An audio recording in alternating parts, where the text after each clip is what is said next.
Cela fait 4 ans qu'Harry vit dans une prison gérée non pas par l'État de Louisiane, mais par une société privée. Avant d'arriver ici, il a été incarcéré dans un autre établissement privé qu'il ne regrette pas vraiment.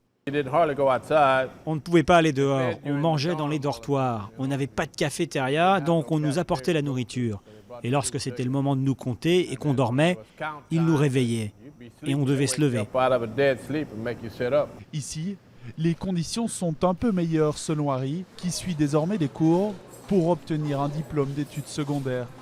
Mark, lui, a connu les prisons publiques gérées par l'État et les occasions de s'occuper étaient plus nombreuses. Dans les prisons privées, il n'y a pas de travail, pas de formation professionnelle. Alors que dans les prisons publiques, il y a différents types de travail, dans les champs, dans les entrepôts, toutes sortes d'emplois. Ici, eh bien, le travail est limité.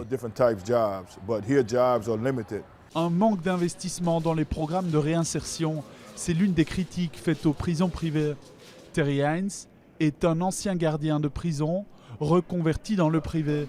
Lui est convaincu qu'il peut tout aussi bien gérer les détenus, avec un avantage de plus pour le contribuable. Je peux le faire moins cher que l'État ou la paroisse. Et pour les établissements qui ont des contrats avec les prisons fédérales, là aussi le secteur privé a démontré qu'il pouvait le faire moins cher. Pour réduire les coûts, l'argent reçu des autorités pour chaque détenu est inférieur à celui des prisons publiques et le salaire des employés est également réduit. Les cellules, elles, sont souvent pleines.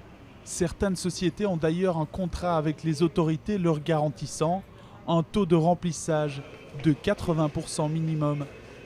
Pour les organisations qui militent pour une réforme de la justice pénale, ce système a des effets pervers. On met en place des politiques de justice pénale qui ne se basent pas sur ce qui réduit le crime ou ce qui permet d'économiser de l'argent aux contribuables, mais sur ce qui va actionner le moteur économique du système judiciaire. Depuis la construction du premier établissement privé, il y a une vingtaine d'années, le taux d'incarcération a doublé en Louisiane. La prison de Pine Prairie n'est pas prête de se vider.